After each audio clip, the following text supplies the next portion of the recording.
The massive space station called Nexus Prime floated in the dark void between stars. It was bigger than most moons and home to the most powerful beings in the galaxy. Today, 12 alien races sat in judgment of humanity. Ambassador Hoyanwu Park stood alone in the center of the Great Hall. His black suit looked simple compared to the strange forms around him. Some aliens had tentacles instead of arms. Others had scales that changed color when they spoke. A few looked like walking crystals that hummed with energy, but they all had one thing in common. They hated humans. "The Council has made its decision," said Chancellor Vorthok. The Quailani leader's voice sounded like grinding metal. His 4 eyes glowed red as he stared down at Haiyan-Wu. Earth will be exiled from all Council space. Haiyan-Wu kept his face calm, but his heart was beating fast. He had expected this, but hearing it still hurt. "May I ask what crimes we have committed?" The hall filled with angry clicks, hisses, and growls from the alien representatives. Chancellor Vorthok raised one clawed hand for silence. "Your species refuses to follow our trade laws," Vorthok said. "You expand too quickly into new systems. You ask too many questions about our technology. Worst of all, you will not bow to our authority." "We came here as friends," Haiyan-Wu replied. "We shared our music, our art, our science. We helped fight the pirates in the Outer Ring. We enough." The Drakmari representative slammed a fist on his floating chair. The reptilian being's tongue flicked out as he spoke. "Humans think they are special. You act like you know better than races that have traveled space for thousands of years. We just want to be treated as equals," Haiyan-Wu said quietly. This made the aliens even angrier. The Vexery delegate, who looked like a giant insect, buzzed loudly. "Equals, you have been in space for less than 200 years. We have ruled the galaxy for millennia." Chancellor Vorthok stood up from his throne. He was 3 meters tall and covered in black armor that seemed to absorb light. "The human problem ends today. All humans must leave Council space within 30 standard days. Any human found in our territory after that will be arrested, and our colonies," Haiyan-Wu asked. "We have families on 12 different worlds. They can come with you or stay and face the consequences," Vorthok said without emotion. "All trade agreements are cancelled. All military treaties are void. All communication channels will be blocked. Earth is now alone." Haiyan-Wu looked around the hall. Some aliens seemed uncomfortable with the harsh sentence. The Altarian delegate, who looked almost human except for her blue skin, would not meet his eyes. The crystal beings, called Luminos, were humming a sad song, but most of the aliens looked satisfied they had finally dealt with the human problem. "We will comply with your orders," Haiyan-Wu said, "but I want you to remember this day. You are not banishing criminals or monsters. You are exiling a species that wanted nothing more than friendship." He turned to leave, but Vorthok called out, "Wait, human, do you have any final words for the Council?" Haiyan-Wu stopped and looked back. When he spoke, his voice was steady and strong. "You may exile us, but you cannot contain us. The galaxy is vast, and humans are very good at finding new places to call home." The aliens laughed at this. The sound echoed through the great hall like a pack of predators surrounding prey. Haiyan-Wu walked out with his head held high. His ship, the Soul, was small compared to the alien vessels docked at Nexus Prime. It looked like a metal dart next to their organic curves and crystal spikes. But it was fast and it was his dot. As the ship pulled away from the station, Haiyan-Wu sent a message to Earth. "Mission failed. We are exiled, effective immediately. All humans must return home within 30 days. The response came quickly from President Ji-Hai Kim herself. "Understood. Come home, Haiyan-Wu. We have work to do." The journey to Earth took 5 days. During that time, news of the exile spread across human space. Haiyan-Wu expected panic, anger, maybe even despair. Instead, he found something else entirely. He found determination. When the Soul docked at Luna Station, Haiyan-Wu was met by President Kim and her entire cabinet. The president was a small woman with gray hair and sharp eyes. She had led Earth through 3 wars and 2 economic crashes. The exile was just another challenge. "How did they take it?" she asked as they walked through the station's corridors. "They think we are children who need to learn their place," Haiyan-Wu replied. "They believe exile will break our spirit." President Kim smiled. It was not a nice smile. How little they know about humans. They reached the main conference room, where Earth's military and scientific leaders were waiting. Admiral Taemin Lee sat at attention in his blue uniform. Dr. So-Young Choi was reviewing data on her tablet. Captain Min-Ho Kang looked ready for a fight. "Gentlemen, ladies," President Kim said as she took her seat. "We have been kicked out of the galactic community. The question is, what do we do now?" "We could try to appeal their decision," suggested Foreign Minister Haewon Park. Some of the aliens seemed uncomfortable with the exile. "No," Admiral Lee said firmly. "They made their choice, now we make ours." "The Admiral is right," Dr. Choi added. "We have been holding back our research to avoid frightening the Council. Maybe it is time to stop holding back." President Kim looked around the room. "Are we all in agreement? We accept the exile and move forward on our own." Every person in the room nodded. "Good," the president said. "Because I have been planning for this day since we first joined the Council 20 years ago." Haijin, Show them Project Exodus. Intelligence Director Jin Song activated the room's holographic display. A three-dimensional map of the galaxy appeared, showing all known space. Council territory was marked in red. Human space was a tiny, blue dot near the galaxy's edge. The Council thinks they know everything about space, Jin said, but they only control 30% of the galaxy. The rest is unexplored or occupied by minor species they consider unimportant. She pointed, two vast areas of unmarked space. We have been secretly mapping these regions for 5 years. There are thousands of habitable worlds out there, resources beyond counting, and species that have never heard of the Council. Species that might welcome human friendship, Dr. Choi added with excitement. President Kim stood up and looked out. The window at Earth, the blue marble hung in space like a jewel, beautiful and alone, but not helpless. The Council wanted to teach us a lesson, she said. They wanted to show us that we need them more than they need us. They are about to learn how wrong they are. She turned back to her advisors. Admiral Lee, I want every human colony ship recalled immediately. Dr. Choi, accelerate all research projects. Captain Kong, begin Operation Starfall. What about the Council? Hyanwu asked. They will be watching us. President Kim's smile was cold as space itself. Let them watch, but they will only see what we want them to see. The real work begins. In the shadows, as the meeting ended and people filed out, Hyanwu stayed behind with the president. Jihai, are we really going to do this? Challenge the most powerful alliance in the galaxy? She put a hand on his shoulder. Hyanwu, humans have always been at their best when their backs are against the wall. The Council thinks exile is our end. It is actually our beginning. Through the window, Earth continued its ancient dance around the sun. Soon it would dance to a new rhythm, and the galaxy would never be the same. 5 years had passed since the exile. 5 years since the Council had cast humanity into the darkness between stars. They thought humans would crawl back, begging for forgiveness. They were wrong. Admiral Taemin Lee stood on the bridge of the battleship Inshin, watching the holographic display that showed humanity's true reach across the galaxy. Red dots marked new colonies. Blue lines showed trade routes. Green circles indicated allied species. The map would have shocked the Council members who thought they had contained Earth. Status report, Admiral Lee commanded. Operation Starfall is ahead of schedule, sir, reported Captain Yujin Nam. We now have colonies in 47 systems, all hidden from Council sensors by our stealth technology. Admiral Lee nodded with satisfaction. The stealth ships had been humanity's first breakthrough after exile. While the Council thought humans were sulking in their home system, Earth's engineers had been busy. Ships that could travel faster than light without leaving energy signatures. Colonies that looked like empty space 2 alien scanners. What about the Kepler Syndicate? The Admiral asked. Captain Minho Kang reports 12 new supply depots completed this month, Yujin replied.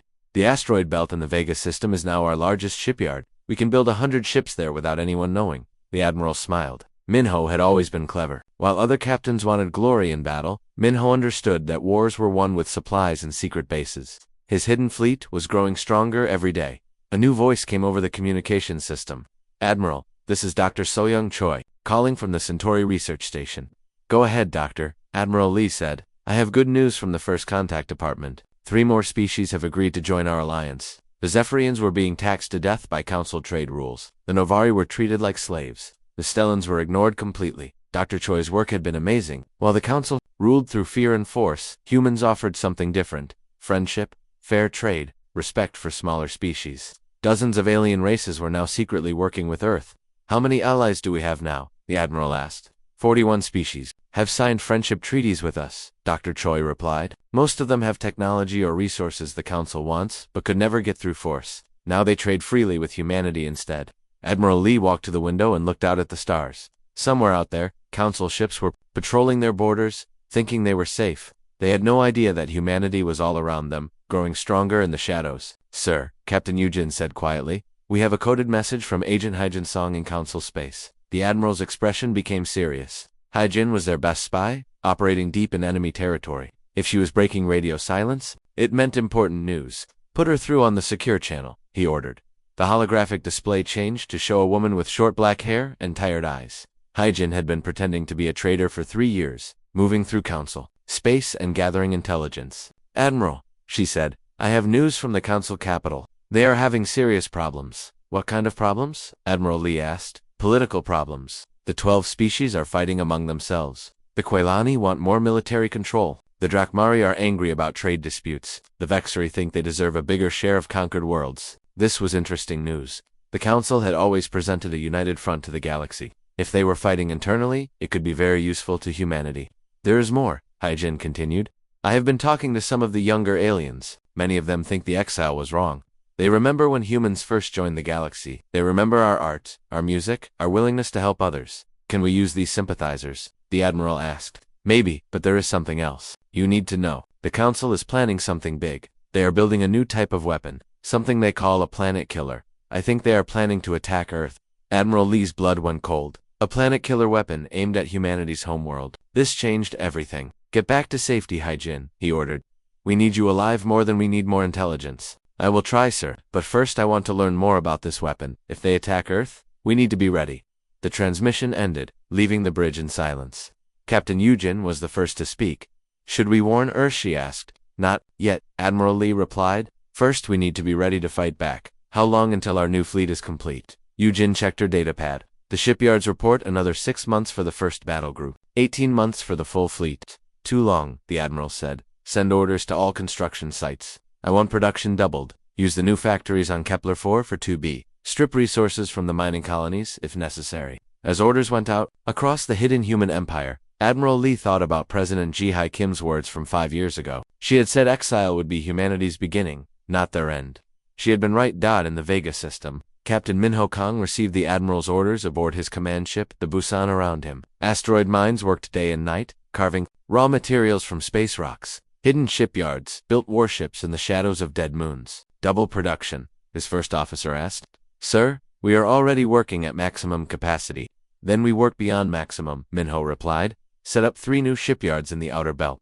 Use the new robots from Earth. They do not need sleep or food. Meanwhile, on a peaceful world called Haven 7, Dr. Soyoung Choi was meeting with representatives from the Altani species. The blue-skinned aliens had been council members for centuries, but they were growing tired of Quilani arrogance. Your people offer what the council never has, said Elder Quan of the Altani. You treat us as equals, not servants.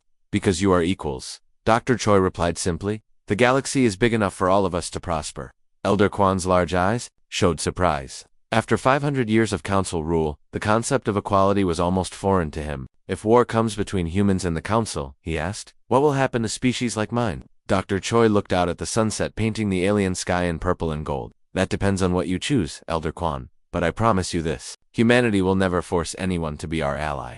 We believe friendship must be freely given. Back on Earth, President Wu Jin Lim sat in his office reading reports from across human space. The numbers were impressive.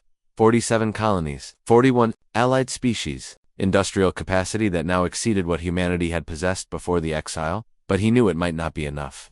If the Council truly had a planet-killer weapon, Earth itself was in danger. The blue marble that had given birth to humanity could become a lifeless rock. His communication system chimed. Mr. President, Admiral Lee is requesting an emergency meeting. Set it up immediately, President Lim replied, as the holographic connection established. President Lim wondered if 5 years of secret preparation would be enough. Soon, humanity might have to step out of the shadows and face the Council directly. The hidden empire was strong, but was it strong enough? The galaxy was about to find out. 3 more years passed in the darkness of space. The Council had forgotten about humanity, busy with their own problems. Trade wars between species, border disputes, political fights that never seemed to end. Then the nightmare began. They came from the deep void between galaxies, ships that looked like black metal spiders, each one the size of a moon. The Devourer fleet had awakened after 10,000 years of sleep, and they were hungry. The first system to die was Kelos 4, home to 3 billion Vec. The spider ships arrived without warning, their weapons turning planets into clouds of dust and metal. Within 6 hours, an entire star system was gone. Chancellor Vorthok stood in the Council's emergency meeting room, his 4 eyes dim with shock. Around him, the other alien leaders argued and shouted, but their words meant nothing. The Devourers were beyond anything they had ever faced. We need to evacuate the outer colonies, said the Drakmari representative, his scales changing color. With fear, evacuate to where, demanded the Altarian delegate. They destroy everything in their path. There is nowhere to run. The holographic display showed the terrible truth. Red marks indicated dead systems. The Devourers were moving toward the galaxy's center, eating everything in their way. At this rate, they would reach the Council capital in 2 months. What about Earth? Asked Elder Gem of the Crystal Beings. Could the humans help us? Chancellor Vorthak's laugh was bitter. The humans. We exiled them 8 years ago. Their home system has been dark for 3 years. They probably fled to another galaxy or died trying. But Vorthok was wrong. Very wrong. High above the Council capital world, space itself began to shimmer. The air seemed to bend and twist like water. Then, with a sound like thunder, hundreds of ships appeared where nothing had been before. They were human ships. but not like the small vessels the Council remembered. These were massive warships covered in armor that seemed to drink starlight, weapons that hummed with barely contained energy. Technology that made Council ships look like ancient toys. At the center of the fleet was the flagship Sol, 10 times larger than it had been 8 years ago. On its bridge, Admiral Sungmin-Oh watched the Council capital world grow larger on his screens. Send the message, he ordered. Every communication device in Council space came alive with the same transmission. The face of Prime Minister Wu Jinlim appeared on screens across 100 worlds. People of the galaxy, he said in a calm voice, I am Prime Minister Lim of the Terran Federation. 8 years ago, you exiled humanity from your space. You thought we were gone. You were wrong.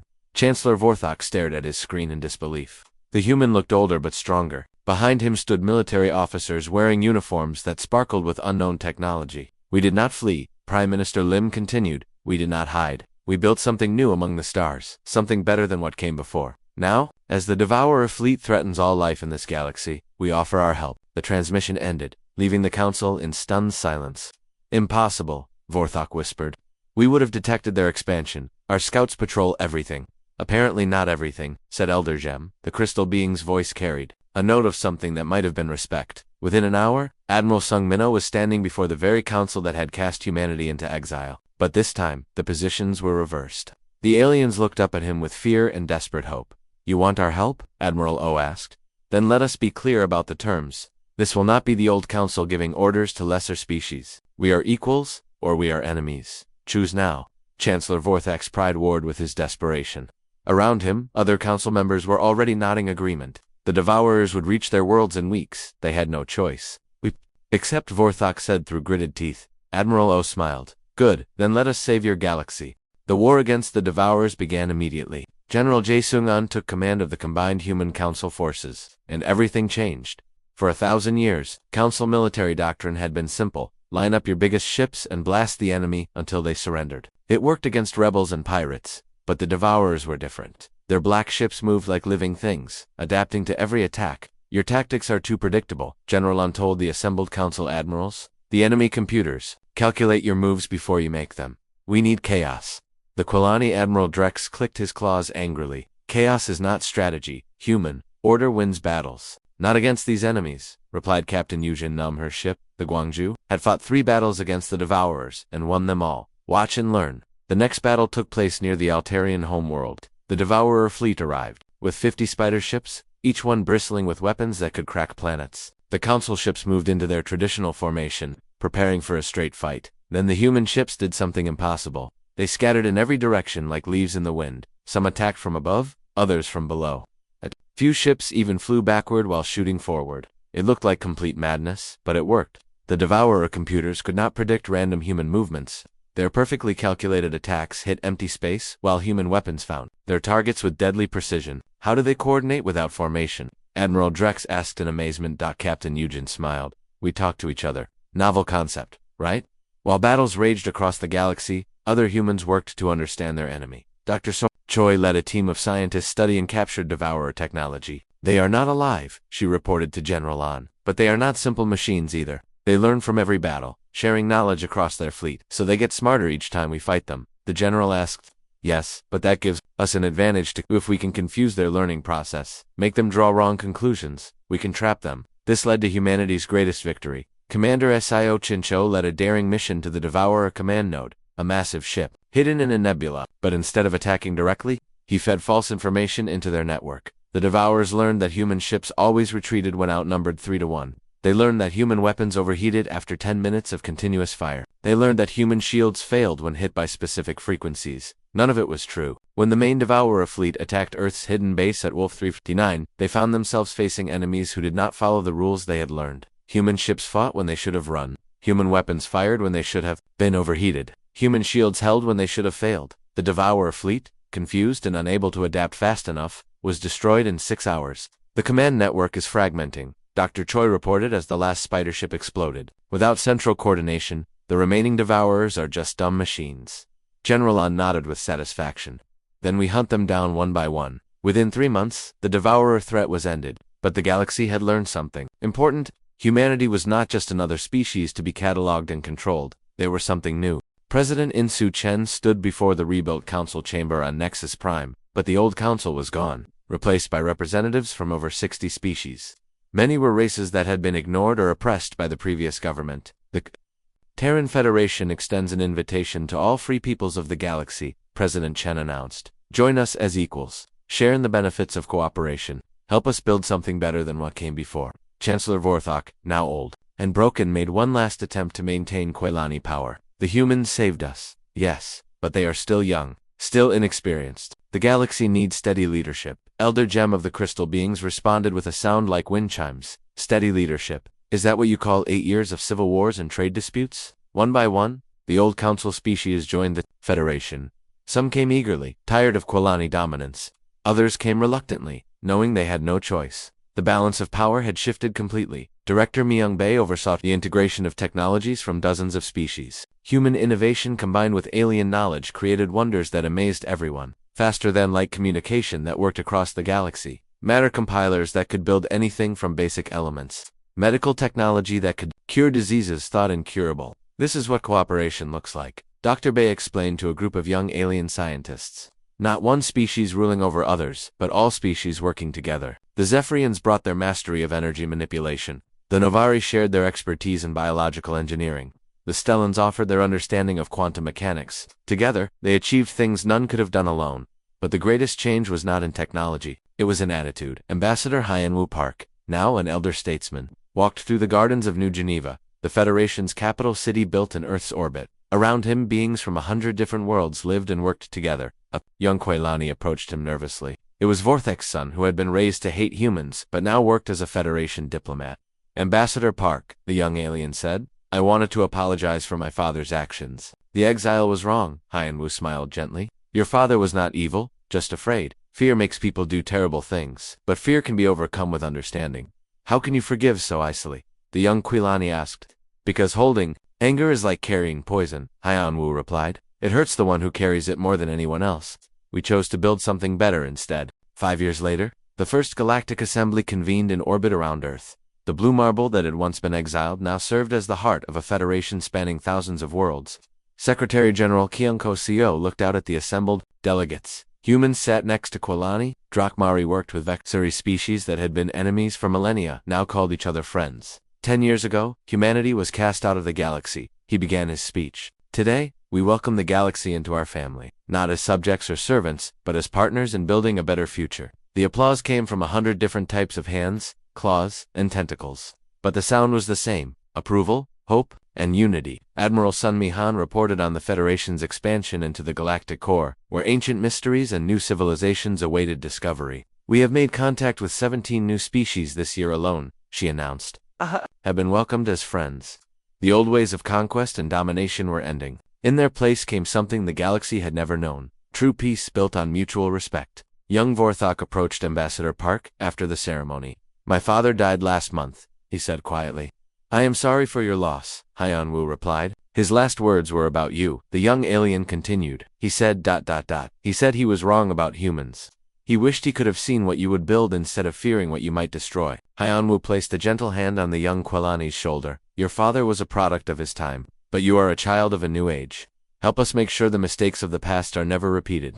As the assembly ended, Earth's orbital rings gleamed in the sunlight. Massive habitats housed billions of beings from across the galaxy. Ships came and went in peaceful commerce. Children of different species played together in parks that floated among the stars. The galaxy's new motto was inscribed everywhere: unity through diversity, strength through understanding. Humanity had been exiled as punishment. Instead, they had used that exile to forge something greater than anyone had dreamed possible. They had not sought revenge against those who wronged them. They had sought to prove that cooperation was stronger than domination, and in the end, they had not conquered the galaxy. They had liberated it. The stars belonged to everyone now.